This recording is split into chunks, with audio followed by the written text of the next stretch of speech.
예, 한 주간 동안 평안하셨습니까? 이제 4월 마지막 주일입니다. 벌써 코로나19 때문에 영상으로 예배한 지가 이제 오늘로 9번째가 됩니다.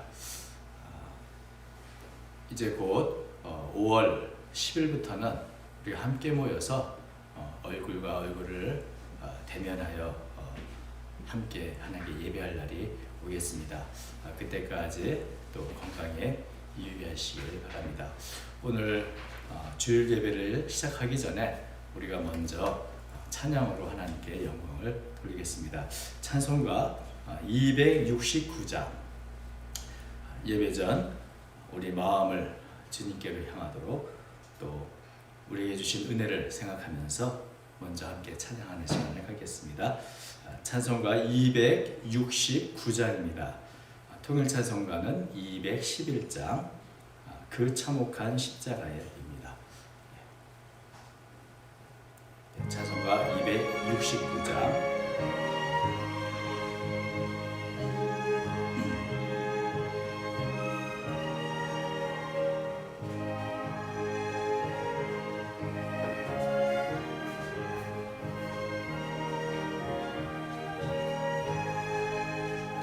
그 참혹한 십자가에 주 달려 흘린 피 샘물같이 흘러서 죄 씻어 주시네. 값없어도 다 나와서 내 죄를 흰 눈보다 더 희도록 참 성결 얻으리. 나 믿노라 나 믿노라 그 보혈 공로를 흠없어도 피 흘리사 날 구원하셨네. 저 흉악한 한강도는 제 죄를 깨달아 죄 없으신 주 예수를 구주로 믿었네. 내 지은 죄 흉악하나 주 예수 믿으면 용서받은 강도같이 곧 구원 받으리. 나 믿노라 나 믿노라 그 보혈 공로를 흠없어도 피 흘리사 날 구원하셨네. 온 백성의 죄 사하신 하나님 어린 양, 그 십자가 지심으로 온 인류 구했네. 저 영원한 새 나라에 다 같이 모여서 금 검은 구한 곡조로 새 노래 부르리. 나 믿노라 나 믿노라 그 보혈 공로를 흠없어도 피 흘리사 날 구원하셨네. 아멘. 찬송 한 장 더 찬양하도록 하겠습니다. 찬송가 390장입니다. 390장. 390장 통일 찬송가는 444장입니다. 예수가 거느리시니 예수가 거느리시니 즐겁고 평안하구나. 주야의 자곡에는 곧 예수가 거느리시네. 주 날 항상 돌보시고 날 친히 거느리시네. 주 날 항상 돌보시고 날 친히 거느리시네. 때때로 괴로움 당하면 때때로 기쁨 누리네. 풍파 중에 지키시고 평안히 인도하시네. 주 날 항상 돌보시고 날 친히 거느리시네. 주 날 항상 돌보시고 날 친히 거느리시네. 내 주의 손을 붙잡고 천국에 올라가겠네. 괴로우나 즐거우나 예수가 거느리시네. 주 날 항상 돌보시고 날 친히 거느리시네. 주 날 항상 돌보시고 날 친히 거느리시네. 이 세상 이별할 때에 마귀의 권세 이기네. 천국에 가는 그 길도 예수가 거느리시네.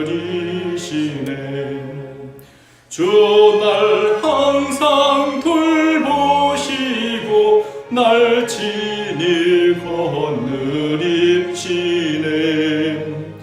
주 날 항상 돌보시고 날 친히 거느리시네.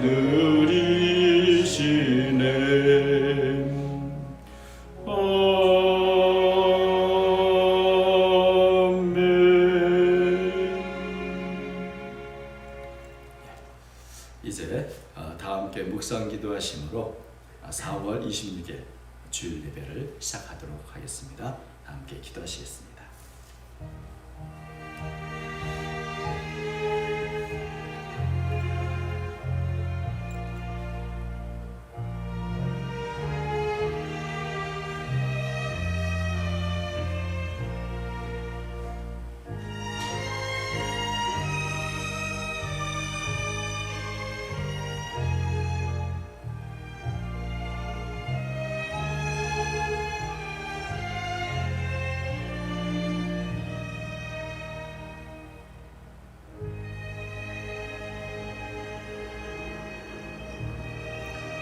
여호와께서 집을 세우지 아니하시면 세우는 자의 수고가 헛되며 여호와께서 성을 지키지 아니하시면 파수꾼의 깨어 있음이 헛되도다.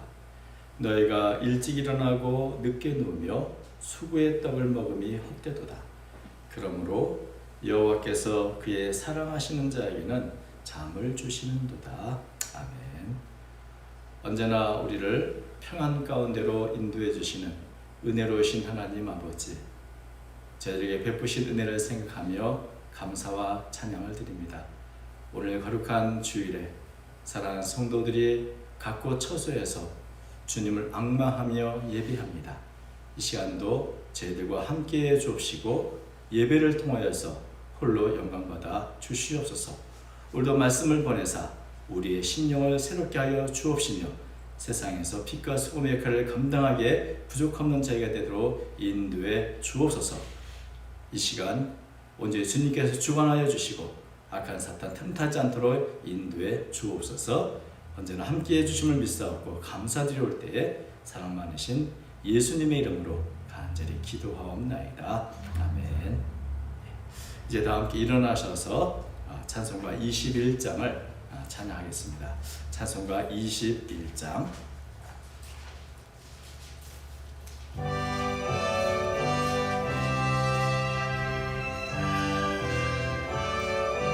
찬송가 21장입니다.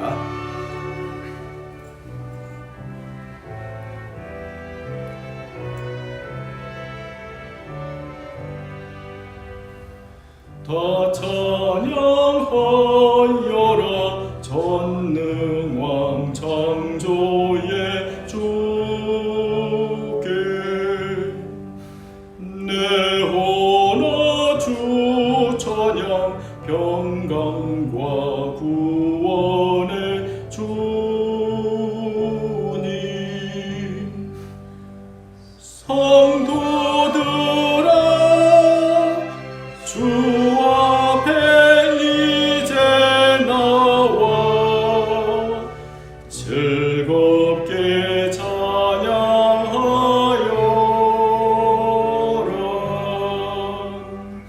다 찬양하여라 놀라운 만유의 주께 포근한 날개 밑 늘 품어주시는 주님 성도들아 주님의 뜻 안에서 내 소원 다 이루리라. 다 찬양하여라 온 몸과 마음을 바쳐 이 세상 만물이 주 앞에다 나와 찬양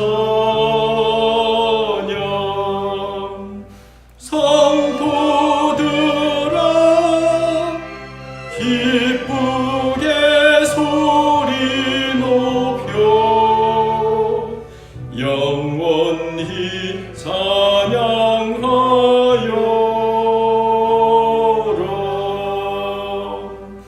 아멘.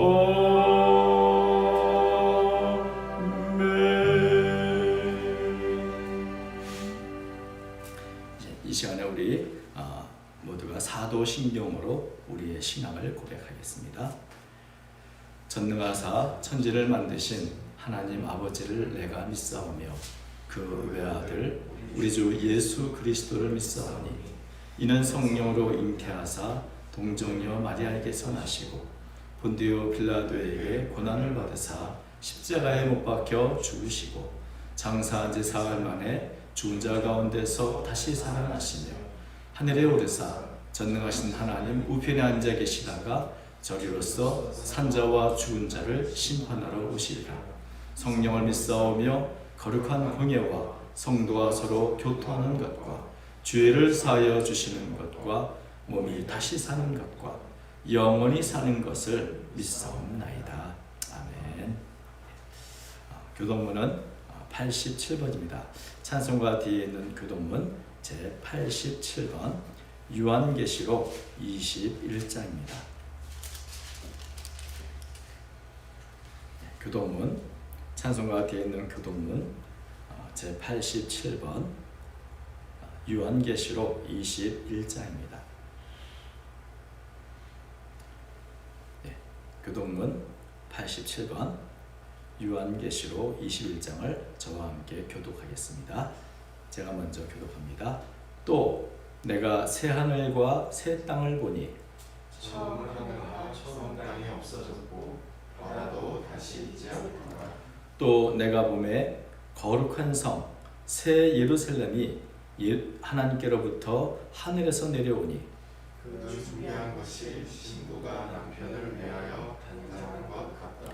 내가 들으니 보좌에서 큰 음성이 나서 이르되 보라, 하나님의 장막이 사람들과 함께 있으며 하나님이 그들과 함께 계시리니 그들은 하나님의 백성이 되고 하나님은 친히 그들과 함께 계셔서 모든 눈물을 그 눈에서 닦아주시니 다시는 사망이 없고 애통하는 것이나 곡하는 것이나 아픈 것이 다시 있지 아니하리니 처음 것들이 다 지나갔습니다.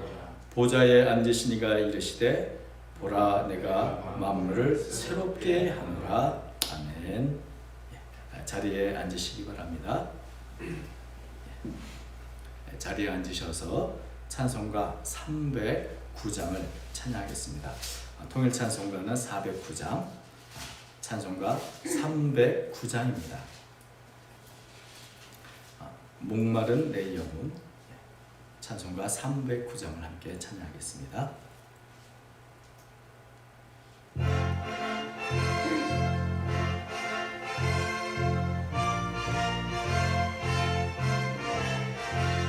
목마른 내 영혼 주가 이미 허락한 그 영수 주여 갈망합니다. 그 약속 따라서 힘써 간구하오니 오 주여 내 기도 어서 들어주소서. 예수의 사랑 바다 물결같이 내게 임하니 영광의 물결에 온전히 쌓여서 내 영혼의 기쁨 한량없도다.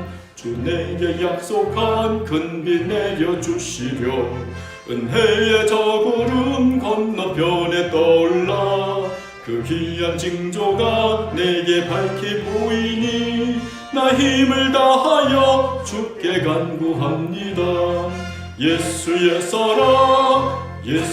사랑 바닷물결같이 내게 임하니 영광의 물결에 온전히 쌓여서 내 영혼의 기쁨 한량없도다. 은혜의 소낙비 지금 흡족히 내려 구원의 큰 강물 흘러 차고 넘쳐서 주와 모든 죄 모두 씻어버리니 나 지금 은혜를 충만하게 받았네. 예수의 사랑 바닷물결같이 내게 임하니 영광의 물결에 온전히 쌓여서 내 영혼의 기쁨 한량없도다. 그 차고 넘치는 주의 은혜의 물결 힘차게 밀려와 내게 만족합니다. 오 할렐루야로 주를 찬송하오니 내 마음의 기쁨이 항상 충만함이라. 예수의 사랑 바닷물결같이 내게 임하니 영광의 물결에 온전히 쌓여서 내 영혼의 기쁨 한량없도다. 아멘. 이 시간 우리 함께 한 마음으로 기도하도록 하겠습니다. 거룩하신 하나님 아버지, 주님께서 저희들을 사랑하사 우리에게 베푸신 은혜를 하나하나 생각할 때마다 감사와 찬양을 올려드립니다. 예수 그리스도 안에서 우리를 구속하여 주셨고 하나님의 자녀여 하나님의 백성이 되게 하시며 이 땅에서는 빛과 소금으로 살아가게 하신 것을 감사합니다. 그러나 주님, 돌아보면 주께서 주신 이런 은혜에 합당한 삶을 살았는가 돌아볼 때마다 여전히 연약하고 부족하오며 힘겹게 살아온 저희들을 생각하며 주님 앞에 회개하는 마음으로 기도합니다. 주님, 주께서 주신 은혜에 합당하게 살아가야 할 터인데 우리는 게으르고 나태하오며 또한 죄악 가운데 물들어 살아갔음을 고백합니다. 지난 한 주간도 알게 모르게 지은 모든 죄악을 주여 긍휼히 여겨주시고 우리의 허물과 우리의 잘못을 예수 그리스도의 보혈로 정결케 하사 날마다 새로운 심령으로 접해나가는 제가 되도록 인도해 주옵소서. 연약한 모습으로 주 앞에 나왔습니다. 그러나 한량없는 주의 은혜와 주의 사랑으로 죄를 품어주시고 다시금 새롭게 하여 주심을 믿사옵나이다. 오늘도 주의 은혜 안에서 강건함을 덧입는 자가 되도록 은혜를 더해 주옵소서. 특별히 코로나19로 인하여서 온 세계 모든 사람들이 고통을 당하고 있습니다. 주여 긍휼히 여겨 주셔서 속히 코로나19 사태가 종식되게 하여 주시고 일상으로 돌아와 주님을 찬양할 수 있는 귀와 복된 날들을 허락하여 주시옵소서. 다시금 주의 은혜를 사모하며 모이기에 힘쓰며 우리에게 주어진 직분에 최선을 다하는 자리가 되도록 도와주시길 원합니다. 오늘도 코로나19로 인해서 고통을 당하는 모든 이들과 함께 해주시고 슬픔을 당한 가정을 위로해 주시오며 또 힘겹게 하루하루 살아가는 모든 이들에게 힘과 능력을 주시어서 잘 감당케 주옵소서. 특별히 방역과 또 우리 모든 국민을 지키기 위해 수고하는 여러 위정자들과 또 방역 책임지는 모든 이들과 함께 해주셔서 지혜롭게 모든 일을 행할 수 있도록 도와주옵시고 때마다 간섭하시면서 가장 옳은 길로 인도해 주옵소서. 오늘도 사랑하는 성도들 원건 각지에서 주님을 바라봅니다. 주의 경선을 발휘해 주심으로 외양간에서 나온 송아지가 기뻐 뛰놀듯이 우리의 심령이 뛰노는 귀한 시간 되도록 인도해 주옵소서. 특별히 오늘도 귀하신 목사님을 통해 주시는 말씀을 우리가 듣고 깨닫게 하시오며 그 말씀 안에 힘을 얻고 새로운 심령으로 주께서 주의 사명을 감당하는 제가 되도록 도와주옵소서. 이종 목사님에게 성령의 두려움을 입혀주시고 말씀이 우리의 심령에 그대로 잘 박힌 목과 같이 심겨지도록 인도해 주옵소서. 오늘도 주님을 바라봅니다. 여러 가지 기도의 제목을 가지고 간구하는 사랑하는 성도들의 기도를 응답하여 주시옵소서.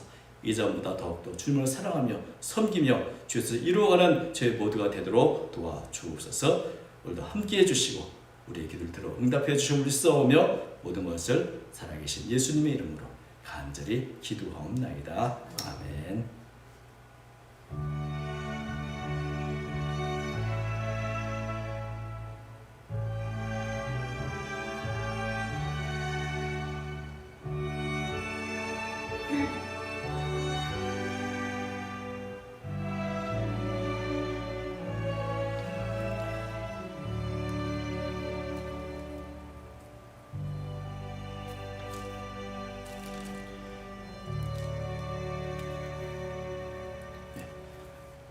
성경 말씀은 신약 성경 디모데전서 제1장입니다.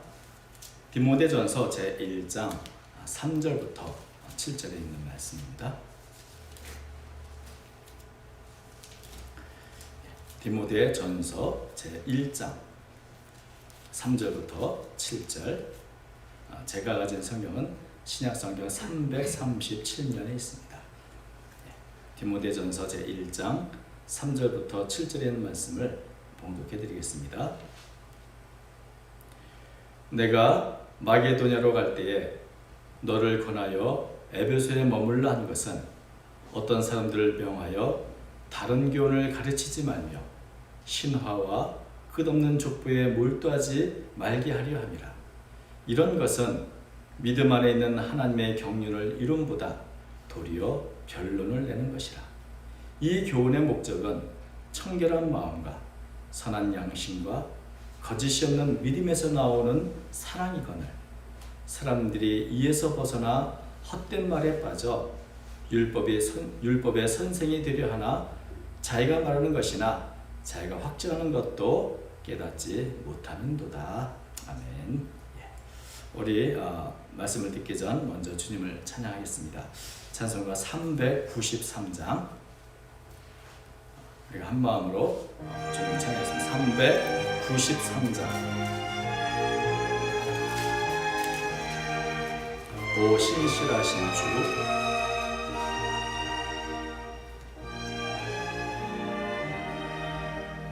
오 신실하신 주 내 아버지여 늘 함께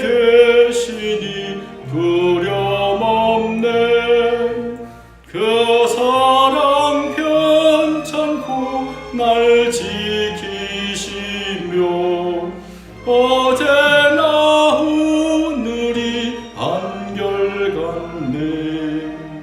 오 신실하신 주, 오 신실하신 주, 날마다 자비를 베푸시며 일용할 모든 것 내려주시니 오 신실하신 주, 나의 구주.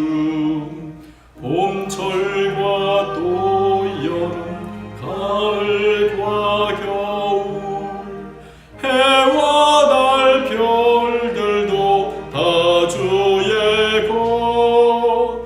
만물이 주 영광 드러내도다. 신실한 주 사랑 나타내네. 오 신실하신 주, 오 신실하신 주, 날마다 자비를 베푸시며 일용할 모든 것 내려주시니 오 신실하신 주, 나의 구주. 내 죄를 사하여 아니하시고 조친히 오셔서 인도하네.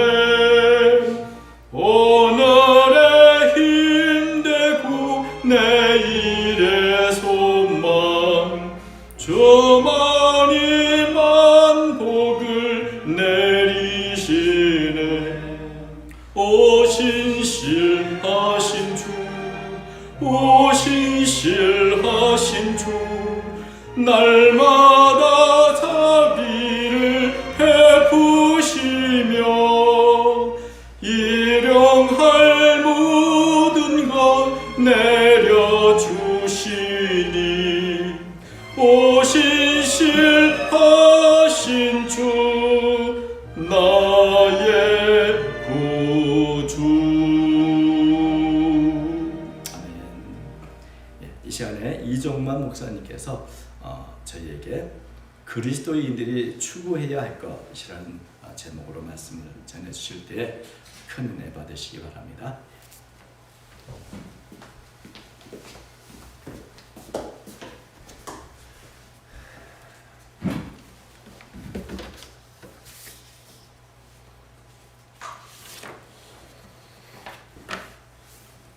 다 같이 잠시 기도하겠습니다.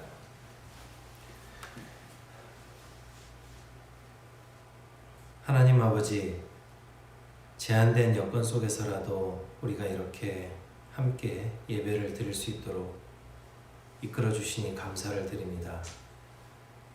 이 시간 또한 우리가 말씀 앞에 섰습니다. 항상 겸손한 마음으로 주님께서 성경을 통해서 우리에게 말씀하시는 것을 귀 기울이게 하시고 또한 듣고 순종할 수 있는 믿음과 용기를 저에게 허락하여 주시옵소서. 우리 주 예수 그리스도의 이름 받들어 기도드렸습니다. 아멘. 아멘.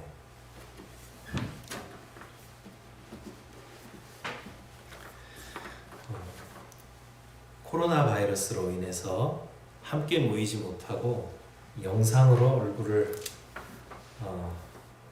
마주 대하지 못한 채 영상으로 예배를 진행한 지가 한참이 되었습니다. 그동안 평안하셨습니까? 대답 없는 인사를 드렸는데 어쨌든 이 시간들을 어떻게 보내고 계신지 궁금합니다. 저는 개인적으로 그동안 성경 말씀도 열심히 읽고 면역력이 다른 사람보다 그닥 좋지 못한 상황이어서 나 홀로 자가격리를 하면서 보냈습니다. 그동안 달고나 커피도 만들어 보고 할 수 있는 것은 나름 열심히 해봤던 것 같습니다.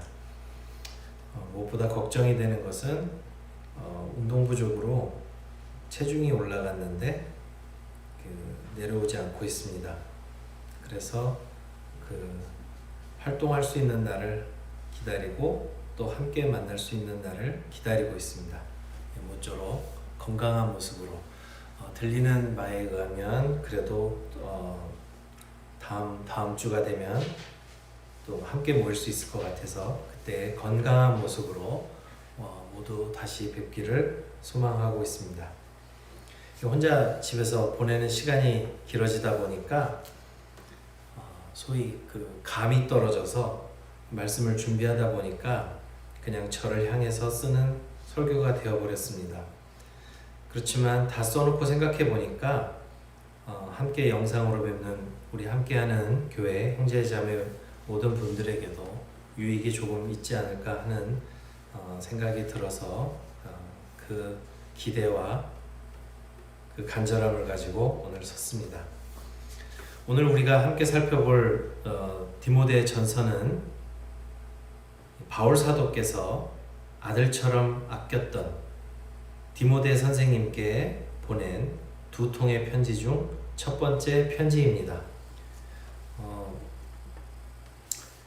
그 소개는 디모데전서 1장 1절과 2절에 나타나 있는데요.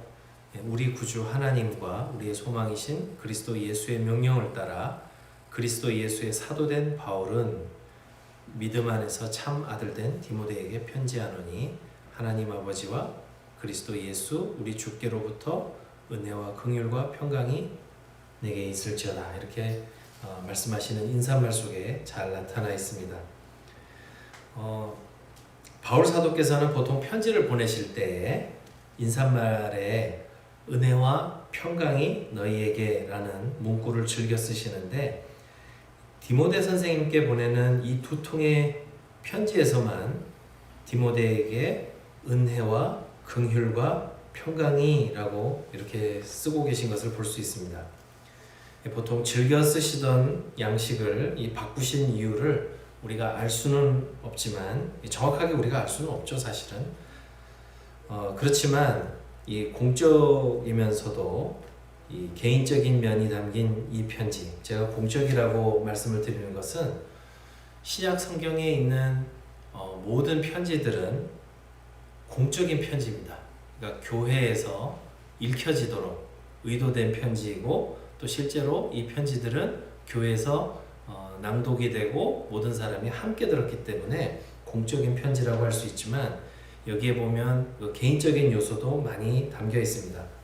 어쨌든 이 편지 속에 보면 그 수신자를 이 편지를 받는 사람을 이 디모데 선생님으로 이렇게 한정을 해놓는 거 보니까 이 개인적인 요소도 있죠. 이제 그러다 보니까 여기에는 즐겨 쓰시던 어떤 편지 양식을 벗어나서 뭔가 이렇게 그 믿음 안에서 참 아들, 진정한 아들 된 디모데 선생님에게 애정을 좀 꾹꾹 눌러 담아 주신 것이 아닌가 저는 개인적으로 생각하고 있습니다. 물론 이것은 보는 분들 나름의 다 생각이 있기 때문에 정확한 것은 아닐 수 있습니다. 어쨌든 제가 그렇게 생각하는 이유는 은혜와 평강 사이에 끼어있는 단어가 이제 긍휼이잖아요. 그러니까 아마도 이 디모데 선생님을 향한 그 마음, 하나님께서 이 디모데 선생님을 향해서 이 긍휼을 베풀어 주시기를 바라는 그 마음이 여기에는 좀 담겨 있는 것이 아닌가 이렇게 생각을 합니다. 인사말이 유사한 편지 가운데에는 그 유다서도 있습니다. 우리 목사님께서 이 함께 모이지 못하는 이런 상황 가운데에서 그 이북으로 제작해서 처음 이렇게 묵상집으로 나눠주신 책이 유다서인데 거기도 보면은 이렇게 그 삼중의 인사말이 등장하죠. 긍휼과 평강과 사랑이 너희에게 더욱 많을지어다 이렇게 담겨 있습니다. 어쨌든 이 편지 초반에 그 등장하는 내용이 이 편지 전체를 규정하고 있는데요. 이 편지를 우리가 이렇게 보면 바울 사도께서 디모데 선생님을 에베소 교회로 보낼 때 당부한 것을 재확인하는 내용이 이 편지라는 것을 알 수가 있습니다. 오늘 본문 1장 3절 말씀을 보면 내가 마케도니아로 갈 때에 너를 권하여 에베소에 머물라 한 것은 이렇게 바울 사도께서는 마케도니아로 가면서 복음을 전파하기 위해서 마케도니아로 가면서 이 디모데 선생님은 에베소로 보냈습니다. 그래서 이제 어떻게 하라고 부탁을 하면서 이제 보냈다 하는 내용이 이제 3절에 나와 있죠. 바울 사도께서는 언제인지는 모르나 에베소 교회에 디모데 선생님을 급히 보낼 이유가 있었는데 그 이유는 이제 그 다음에 나와 있죠. 이 어떤 사람들이 문제가 있는데 곧 그 에베소 교회 안에 다른 교훈들을 가르치는 그 거짓 교사들이 있어서 교회를 어지럽게 하니까 바울 사도께서 마케도니아로 가시면서 디모데 선생님을 보내서 이 문제를 해결하려고 하셨고 다시 이 편지를 보내서 이 일종의 그 지원 하려는 의도를 가지고 계셨던 것 같습니다. 말씀드렸던 것처럼 이 편지는 디모데 선생님에게 개인적으로 보낸 듯 하지만 교회에서 공적으로 읽혔기 때문에 에베소 교회로 보내면서 그 목적을 달성하기 위해서 보냈는데 그 목적을 도와주기 위해서 그 목적을 수행하는데 도와주기 위해서 이 편지를 보내서 공개적으로 읽히면서 이제 디모데 선생님을 도와주려고 했다 하는 것이 이 편지의 목적이라는 것이죠. 그래서 이 디모데전서가 어떤 편지인가 간단하게 정리한다면 이 바울 사도께서는 디모데 선생님을 보내셔서 이 에베소 교회에 있었던 어떤 문제, 곧 다른 교훈을 가르치는 이 거짓 교사들로 일어난 그 교사들로 인해서 일어난 문제들을 해결하려고, 그래서 어지러워진 이 교회 질서를 바로잡기 위해서 이 여러 지침들을 이 편지를 통해서 보내주셨다. 그래서 이것이 디모데전서다라고 이해하시면 좋을 것 같습니다. 원고만 보고 스마트폰만 쳐다보니까 제가 좀 말이 꼬이는 것 같습니다. 잘 이해가 되셨는지 모르겠는데 다시 쉽게 말씀드리면 에베소 교회에 거짓 교사들이 있었고 그래서 그 교회를 어지럽게 하니까 이것이 염려돼서 바울 사도께서 디모데 선생님을 에베소 교회로 보내셨고 그래서 그 문제를 바로잡도록 이제 디모데 선생님만 보낸 것으로 끝낸 것이 아니라 이제 바울 사도께서도 디모데 선생님을 지원하려고 이 편지를 보내셨다는 것입니다. 이렇게 말씀드리면 이해를 잘 하시리라 믿고 이제 계속 하겠습니다.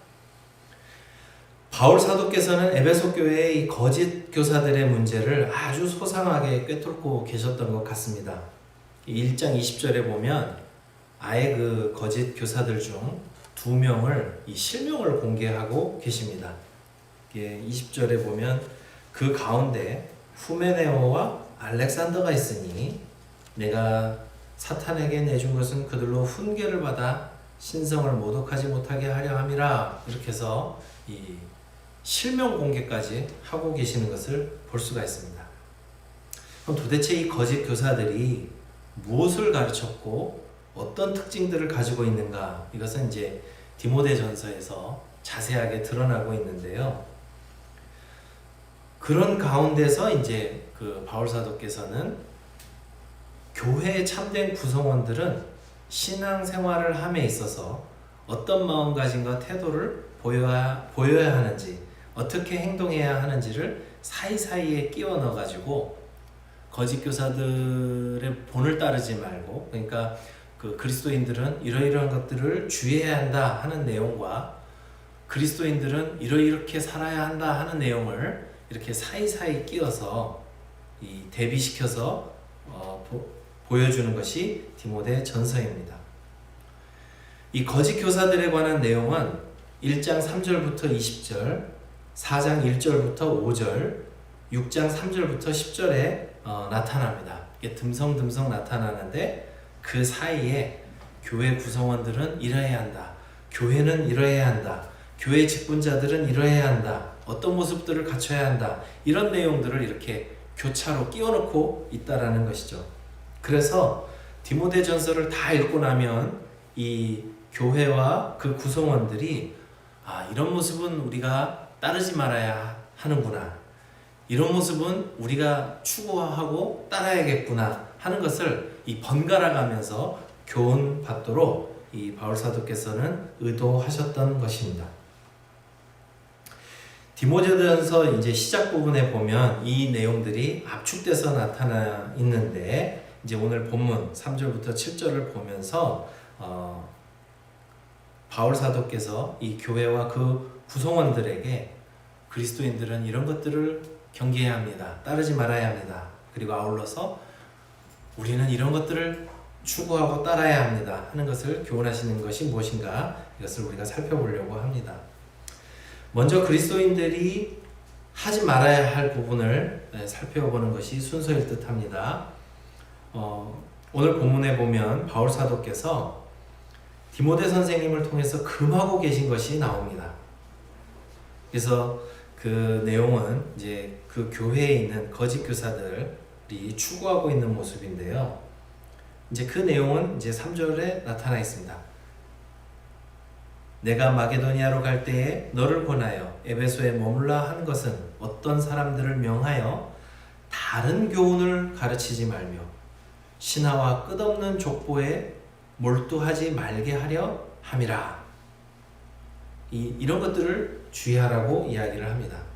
신하와 끝없는 족보, 이게 무엇일까? 우리가 사실 정확하게 이거다라고 단정할 수 없지만 한 가지 생각해 볼 수 있는 것은, 일단 에베소 교회가 위치하고 있는 지역, 소위 그 1세기 지중해의 이 그레코 로만 사회라고 하죠. 그리스와 로마의 그 영향력, 문화적 영향력 하에 있던 그 사회에서 신화 그러면 우선 우리가 떠올릴 수 있는 것은 소위 그리스 로마 신화겠죠.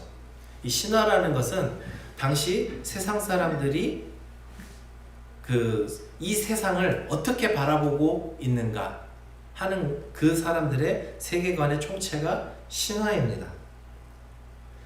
그러니까 그 사람들은 이 신화를 통해서 세상은 이렇게 생겨났고 이렇게 돌아가는구나 하는 것을 이해했는데, 아마도 그러한 사고방식을 가지고 성경을 새롭게 해석을 해서 다른 교훈을 가르치는 사람들이 등장을 했던 것 같습니다. 그 뒤에 나오는 끝없는 족보라는 것은 짐작하기로는 아마도 이것이 유대교에서 이 구약 성경과 관련이 있지 않는가 생각을 해볼 수 있습니다. 예를 들면 창세기 같은 책은 이 족보가 굉장히 창세기에서는 중요한 역할을 합니다. 그래서 이 창세기에 관한 이야기들, 특히 이 세상이 생겨나고 어떻게 시작이 되어서 어떻게 지금까지 왔는가를 설명해주는 이 책들 중에 보면 우리의 호기심들을 자극할 만한 내용들이 많이 있어서, 사실 예수님 당시 혹은 그 이전에도 이러한 내용을 가지고 이게 확대 재생산을 해서 여러 가지 수많은 이야기들이 생겨났었던 것을 알 수가 있습니다. 사실 우리가 성경책만 읽고 있기 때문에 이런 책의 존재에 대해서는 잘 모르는 경우가 많이 있는데, 그냥 참고로 이런 책들이 있습니다. 희년서 혹은 에녹 일서, 12족장의 유언, 이것들이 이제 유대교 사회에서는 널리 퍼져 있어서 이것을 가지고 이제 창세기나 혹은 이제 구약 성경의 내용들을 이제 일종의 해석을 하면서 이야기들을 점점 더 불려나가는 그런 역할을 했는데, 아마도 이 에베소 안에 이런 신화와 끝없는 족보 이야기들을, 이런 해석하는 책들을 가지고 이 성경 말씀을 나름대로 독창적으로 해석했던 사람들이 생겨났던 것 같습니다. 우리는 성경 말씀하면 소위 이 정경, 우리가 이제 교회에서 공식적으로 채택하고 있는 하나님의 말씀에 국한시켜서 이해하는 경우가 많이 있지만, 초대교회 상황에서는 아직 어디까지가 공식적인 정경이고 그것이 아닌지 구분하기 쉽지 않았던 때에서는 이런 이야기들을 가지고 성경을 해석하는 사람들이 들어오면 신기하다. 이렇게도 볼 수 있구나 하면서 많은 사람들이 혹해가지고 쫓아갔던 것으로 추측이 됩니다. 그래서 이 사람들이 교회에 들어와서 여러분들은 성경을 이렇게만 알고 있죠? 그런데 이런 새로운 이야기들이 있습니다 하면서 그것을 가르치면서 자신들의 권위를 세우고 사람들을 잘못된 길로 이끌기 시작해서 많은 사람들을 곁길로 빠져들게 했던 것 같습니다. 그래서 열심히 바울 사도와 그리고 그 선교팀들이, 일행들이 하나님의 말씀을 잘 가르쳐 놨는데 이분들이 아는 지식은 매우 제한되어 있고 원래 이런 심오한 뜻들이 있습니다 하면서 들어와 가지고는 교묘하게 그 당시 널리 퍼져 있는 어떤 신화와 그 다음에 족보 이야기들을 가지고 자신들의 목적을 추구했다는 것이죠. 이들에 관한 이야기는 조금 더 이제 바울 사도께서 좀 더 상세하게 설명을 해주십니다. 그래서 사람들이 6절 말씀 보겠습니다.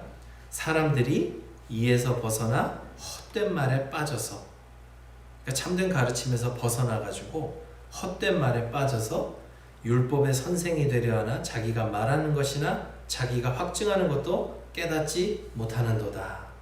그러니까 이 사람들은 그리스도인들이 어떤 추구해야 할, 정말 바울 사도와 디모데 선생님 같은 분들이 성경 말씀을 가르치면서 나아가야 할 방향에서 벗어나서 아주 새롭고 신비로운 이런 이야기들, 쓸데없는 말에 빠져서 자신들이 뭘 말하는지, 무엇에 관해서 화가 나는지도 모르면서 되려 이런 사람들이 율법 교사가 되기를 원한다 하면서 비판하시는 내용이 그 뒤에 이어지는 것을 볼 수가 있죠. 그래서 우리가 오늘 본문에서 다 읽진 않았지만 바울 사도께서는 이 8절부터 11절까지 원래 율법은 그러라고 주신 말씀이 아니다 하는 내용이 이제 11절까지 등장하는 것을 볼 수가 있습니다. 앞서 말씀드린 것처럼 이 거짓 선생님이라고 하면 안 되겠죠. 거짓 교사들의 이 생생한 모습은 이제 4장 1절 5절 또 6장 3절 10절에도 등장을 하는데요. 6장 3절부터 10절까지 또한 살펴보도록 하겠습니다. 6장 3절부터 10절 누구든지 다른 교훈을 하며 바른 말 곧 우리 주 예수 그리스도의 말씀과 경건에 관한 교훈을 따르지 아니하면 그는 교만하여 아무것도 알지 못하고 변론과 언쟁을 좋아하는 자니 이로써 투기와 분쟁과 비방과 악한 생각이 나며 마음이 부패해지고 진리를 잃어버려 경건을 이익의 방도로 생각하는 자들의 다툼이 일어나느니라. 말이 조금 어려워서 개인적으로 이 공동 번역을 참조해서 좀 더 쉽게 옮겨보면 이렇습니다.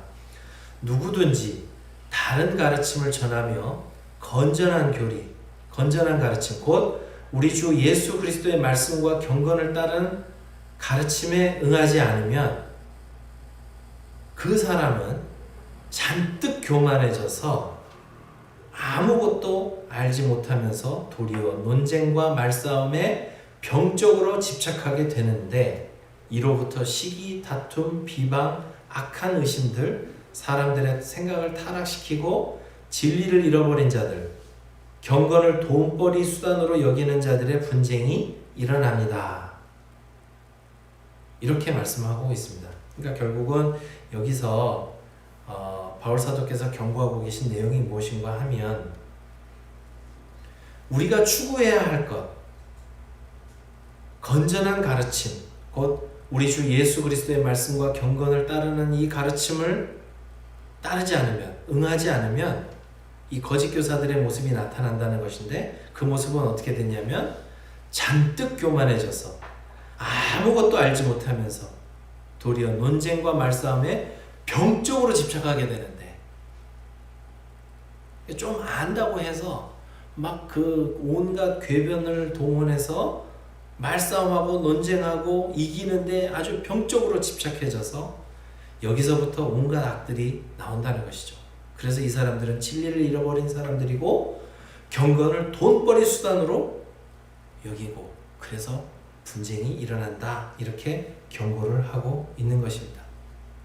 이런 내용들을 보면 오늘날 주님의 가르침을 올바로 추구하지 않을 경우에 나타나는 이 모습들, 이게 1세기만의 모습이 아니라 우리나라에서도 요즘 많은 개신교 교회가 사회적으로 비난을 받는데 좀 겹쳐지는 모습이 있지 않는가 생각할 때 많은 아픔이 있습니다. 그렇기 때문에 저는 디모데 전서가 오늘 우리가 잘못된 길로 갈 때 일종의 경고등 같은 역할을 한다고 생각을 합니다. 예수님을 믿고 성경 말씀을 배운다고는 하지만 우리가 진짜 여기서 추구해야 될 것을 알지 못하고 엉뚱한 데에 집착할 때 우리는 오히려 배움이 교만이 되고 쓸데없는 논쟁에 빠지고 분열하고 신앙은 돈벌이 수단으로 전락한다는 것이죠. 이 쓸데없는 집착과 논쟁 그리고 신앙에 우리가 신앙생활을 하면서 추구해야 될 것들이 빠지고 그냥 돈벌이 수단으로 전락하는 이 모습, 이것은 우리가 매우 아프게 귀 기울여야 할 충고라고 저는 생각을 합니다. 물론 이것이 그러면 이거는 사역자들에게만 해당하는 얘기가 아닌가 이렇게 생각할 수도 있겠지만 사역자뿐만 아니라 모든 그리스도인들에게 있어서 공통적인 것은 뭐냐면 결국은 이 모습들은 어디서 출발하냐면 우리가 추구할 것을 추구하지 않을 때 나타난다는 것이죠. 그렇다면 바울 사도께서는 이 같은 것들을 금하시면서 정말 우리가 추구해야 될 것이 무엇인가 하는 것을 우리가 생각해 보아야 할 것인데 그것이 바로 오늘 본문 말씀 5절에 나와 있습니다. 이 교훈의 목적은 청결한 마음과 선한 양심과 거짓이 없는 믿음에서 나오는 사랑이거늘. 여기서 수식하는 말을 다 빼고 그냥 주어와 술부만 주부와 술부만 추려서 보면 이렇게 되죠. 이 교훈의 목적은 사랑입니다. 바울 사도께서는 이렇게 말씀하고 계시죠. 그리스도인들이 추구해야 될 것은 오직 하나, 사랑이라는 것입니다. 바울 사도께서 디모데 선생님을 보낸 이유도 사랑입니다. 거짓 교사들이 일어나서 어지럽혀진 그 교회에 그 모습을 따라가지 말라고 그 금하는 목적도 바로 사랑입니다. 그리스도인들이 신앙생활을 하면서 하나님 앞에서 놓치지 말고 끝까지 추구해야 될 것은 바로 사랑입니다. 이 사랑이라는 말을 왜 이런 수식으로 이야기를 하냐면 보면 청결한 마음과 선한 양심과 거짓이 없는 믿음에서 나오는 사랑이어야 한다라고 바울 사도께서 말씀하시고 있는 이유는 우리가 잘못된 사랑도 포장하기가 쉽기 때문에, 예를 들면 거짓 교사들 같은 경우에는 말장난을 하기가 쉽죠. 자신들이 신화와 족보에 몰두하는 행위를 우리가 말씀을 사랑하기 때문에 그런 거라고 이렇게 포장할 수 있지 않겠습니까? 그렇기 때문에 바울 사도께서는 이런 수식어들을 붙여주시는 것이죠. 우리가 추구해야 할 바는 사랑인데 정결한 마음, 청결한 마음과 선한 양심과 거짓이 없는 믿음에서 나오는 사랑이어야 한다고 이제 수식을 하고 계신 것이죠. 그러나 요지는 분명합니다. 우리가 추구해야 할 것은 바로 사랑이라는 것이죠. 이것은 우리 주님께서 우리에게 주신 가장 큰 계명과 일치합니다. 우리 주님께서 우리에게 주신 가장 큰 계명이 무엇인가요? 하나님을 사랑하고 이웃을 사랑하는 것입니다.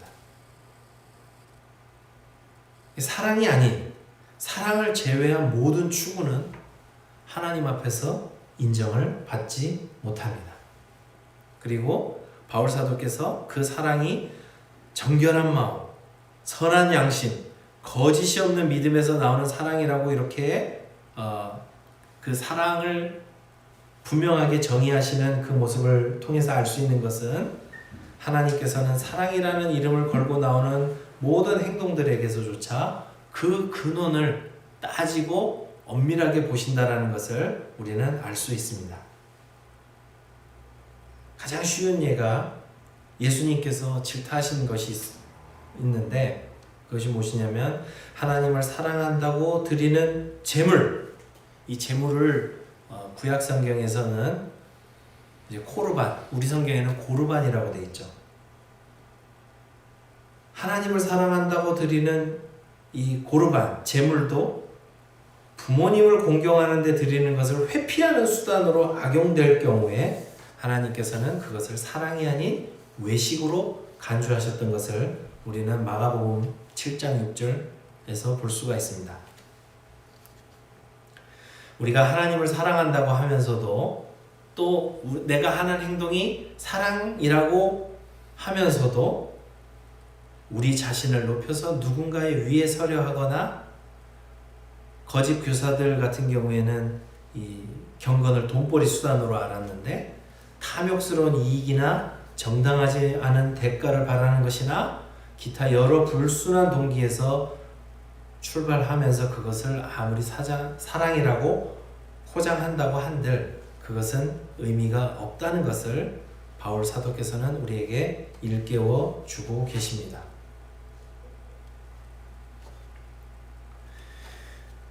디모데 선생님이 파송된 곳이 에베소였다고 앞서 말씀을 드렸는데 이 에베소라는 장소를 우리가 주목하는 것이 매우 중요합니다. 왜냐하면 그리스도인들이 추구해야 할 것을 추구하지 않고 온갖 거짓 교사들의 가문이설에 빠져서 헤맸던 곳이 에베소인데 이 요한일서와 요한계시록에 나타나는 이 중요한 배경도 또한 바로 이 에베소입니다. 요한일서와 요한계시록을 보면 에베소 교회는 거짓 교사들의 이단적 가르침으로 인해서 크게 홍역을 치렀던 교회입니다. 에베소 교회를 잠시 생각해 보겠습니다. 사도행전 19장에 보면 바울 사도께서 이곳을 개척하셨는데 3년 가까이 사역을 했습니다.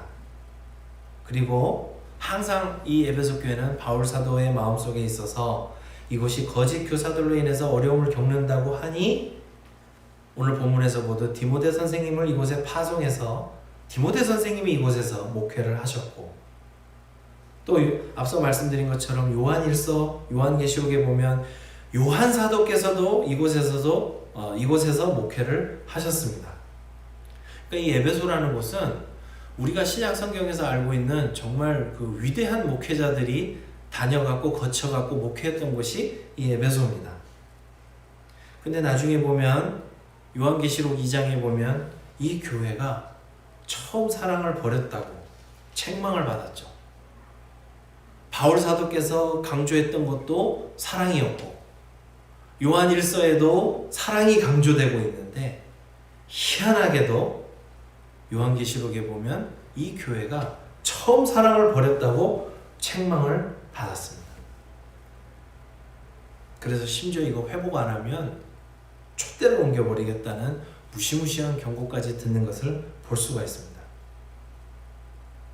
청결한 마음, 선한 양심, 거짓 없는 믿음에서 나오는 사랑을 추구하며 살아간다는 것이 결코 쉽지 않다는 것을 바로 이 에베소 교회의 역사가 우리에게 보여주고 있습니다. 저 자신도 이 말씀을 묵상하면서 제가 성경 말씀을 공부한다고 하면서 가끔은 무엇을 위해서 공부하는가 이렇게 돌아보는 그런 계기가 되었습니다. 혹시 제가 제 자신이 무엇을 말하는지 무엇을 주장하는지조차도 잘 모르면서 나 자신을 높이기 위해서 설교를 하는 것은 아닌가. 이게 한 달에 한 번씩 가끔 전하는 말씀이지만 정말 하나님과 하나님께서 주신 새로운 가족들, 곧 형제자매들을 순수한 마음으로 사랑하면서 정말 이분들을 위해서 전해야겠다 이런 마음으로 하고 있는지 제 자신을 돌이켜보게 되는 계기가 되었던 말씀이 오늘 말씀입니다. 숱하게 보면 따지고 보면 신약 성경에서 보면 하나님께서 인정하시는 일꾼들은 하나님의 말씀을 온전히 전하는데 애썼던 것을 보게 됩니다.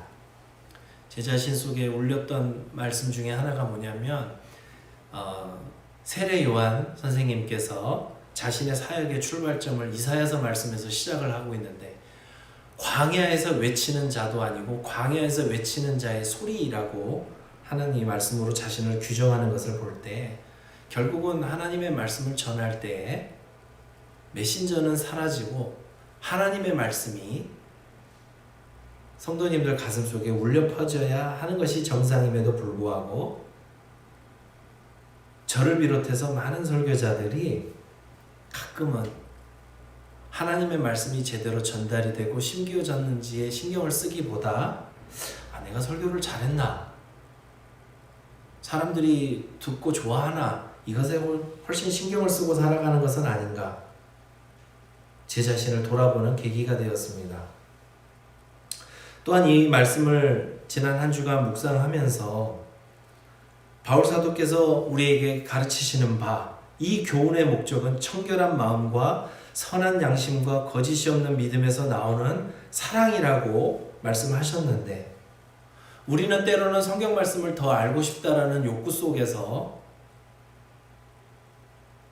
정말 추구해야 될 사랑을 놓쳐버린 채 해야 할, 베풀어야 할 사랑을 잃어버린 채 그냥 기도 좀 더 잘하고 성경 말씀 좀 더 아는 것에 거기에 몰두하고 있는 것은 아닌가 이렇게 생각을 해보게 됐습니다.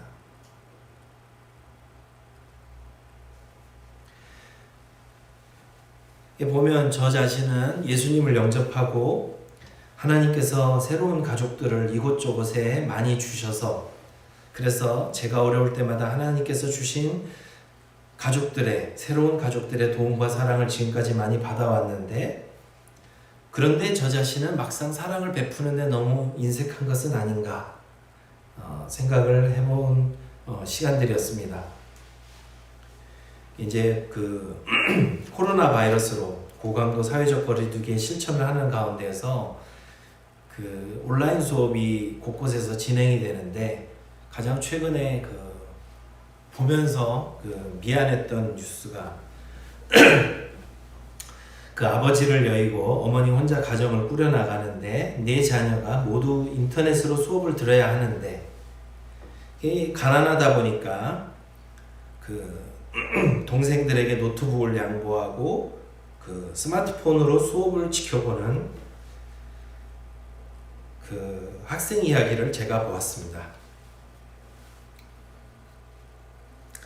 이제 그때 제 머릿속에 떠올랐던 거는 저는 좀 더 좋은 노트북을 쓰려고 그 몇 달 전에 중고로 팔아먹으면서 그 와중에 또 10만 원 더 쳐준다고 이렇게 그 제 거를 팔아먹은 기억이 났습니다.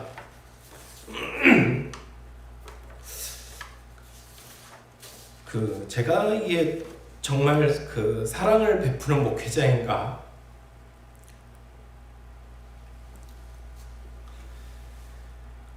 아이고 죄송합니다.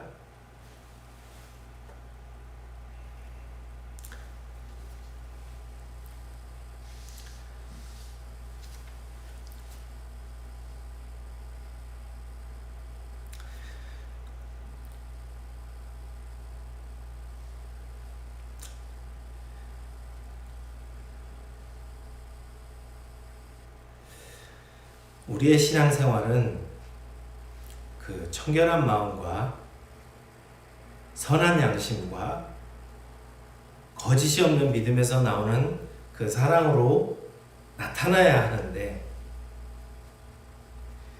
우리가 그 사랑을 이 공허한 구호로만 여기지 말고 정말 우리가 하나님 앞에서 인정받는 추구해야 할 것은 바로 이런 것이고, 그 외에 우리가 쓸데없는 호기심이나 하나님 말씀을 오히려 자기를 높이는 수단으로 오용하거나 남용하는 그런 모습은 주님 앞에서 그릇된 것이라는 것을 기억하고, 오히려 우리 주변을 돌아보면서 하나님의 뜻에 부합하고 성삼위 하나님께 영광을 돌리는 삶을 살아가야 할 것입니다. 우리가 그 말만 앞세우기보다 아무리 우리가 부족하고 없다 한들 그 베풀 수 있는 사랑이 있고 하나님께서 우리에게 요구하시는 행동들이 있습니다. 말씀을 가까이 하고 묵상하시면서 말씀 사랑하는 것은 굉장히 아름답고 좋은 일이나 그것을 우리가 사랑을 베풀지 않는 것을 가리는 수단으로 사용하지 않고 진정 하나님께서 우리를 어떠한 사랑으로 사랑하셨고 우리에게 어떠한 사랑을 요구하시는가를 기억하면서 정말 그리스도인들이 추구해야 할 것을 추구하는 저와 여러분 되시기를 주님의 이름으로 축원합니다. 기도하겠습니다.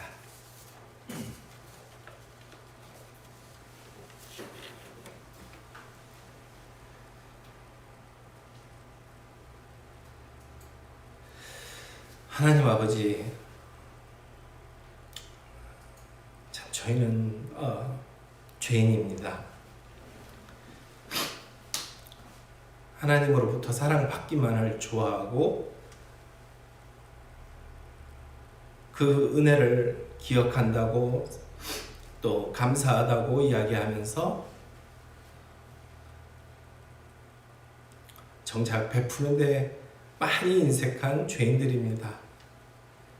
주님께서 우리를 긍휼히 여겨주시고 진정 사랑을 베풀고 실천하는 우리 모두가 되게 하여 주시옵소서. 많은 지식이 우리를 구원하는 것이 아니라 하나님의 사랑을 깨닫고 거짓이 없는 믿음, 정결한 마음, 선한 양심 속에서 베푸는 사랑이 우리가 추구해야 할 전부임을 기억하게 하셔서 우리가 아는 것에는 비록 모자람이 있더라도 뜨겁게 사랑하는 우리 모두가 될 수 있도록 인도하여 주시옵소서. 예수님의 이름으로 기도합니다.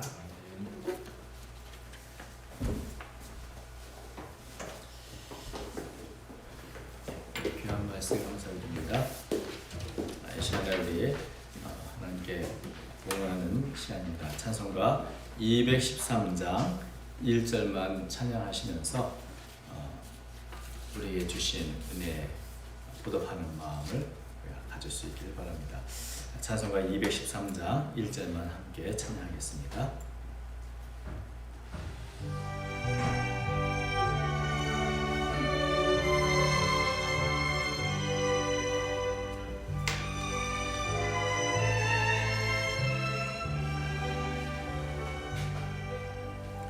나의 생명 드리니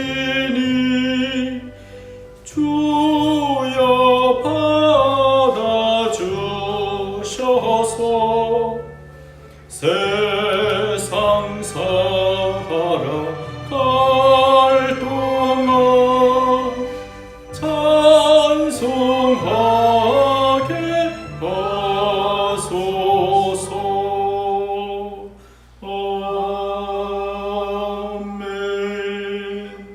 기도하겠습니다.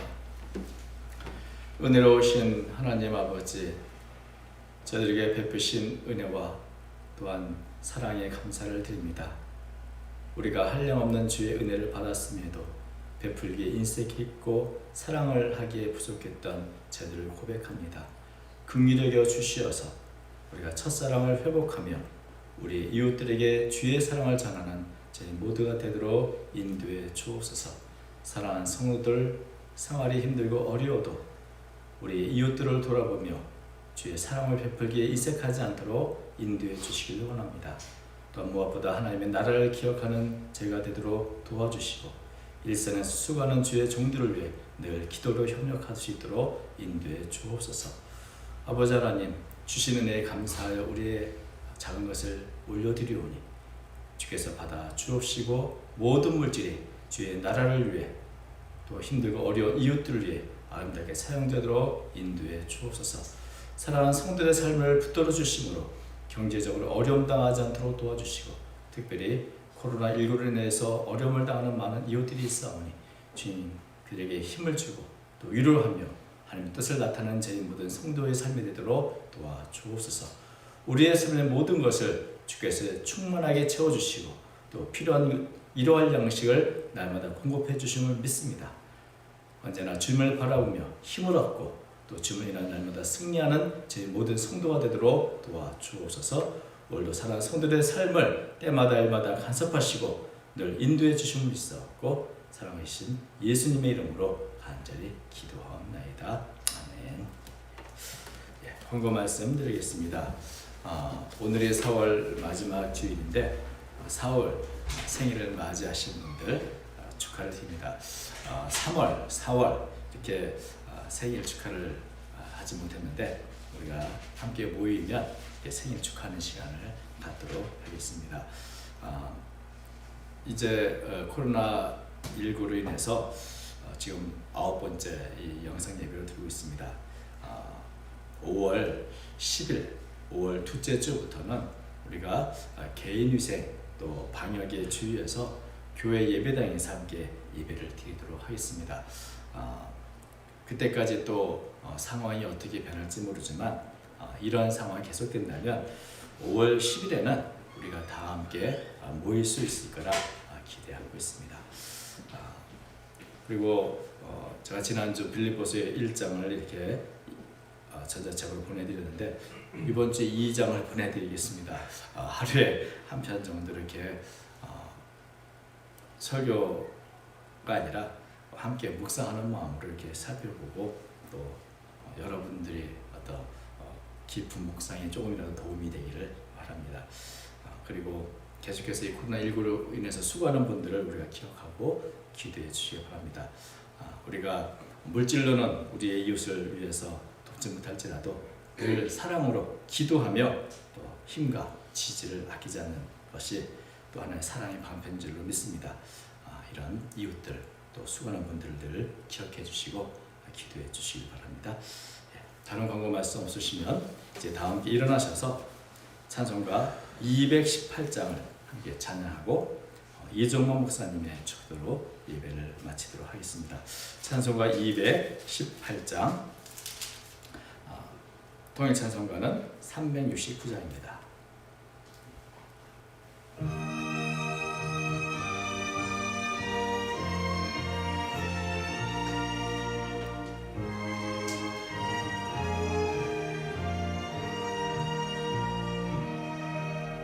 내 맘과 정성을 다하여서 주 나의 하나님을 사랑하라. 내 몸을 아끼고 사랑하듯 형제와 이웃을 사랑하라. 주께서 우리에게 명하시니 그 명령 따라서 살아가리. 널 미워 해치는 원수라도 언제나 너그럽게 사랑하라. 널 핍박하는 자 위해서도 신실한 마음으로 복을 빌라. 주께서 우리에게 우리에게 명하시니 그 명령 따라서 살아가리. 나 항상 주님을 멀리하고 형제를 사랑하지 못하였다. 이러한 죄인을 사랑하사 주께서 몸버려 죽으셨다. 속죄의 큰 사랑 받으니 몸내 생명 다 바쳐 충성하리.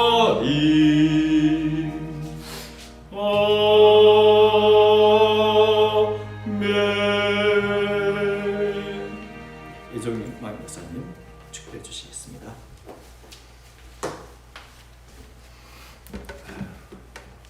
기도하시겠습니다.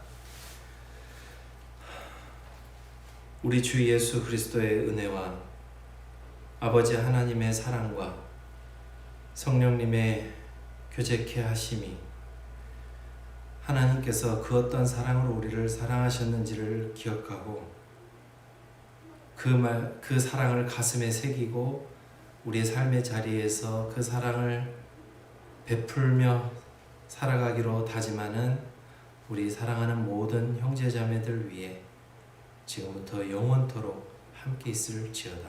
아멘.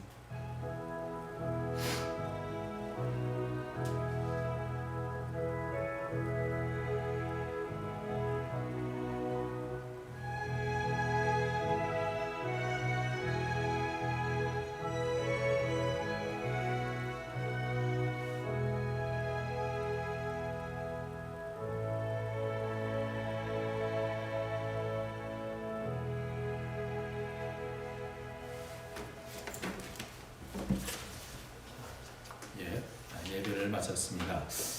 이번 한 주간도 건강에 유의하시고 또 사랑을 실천하며 승리하는 한 주간 되시길 바랍니다.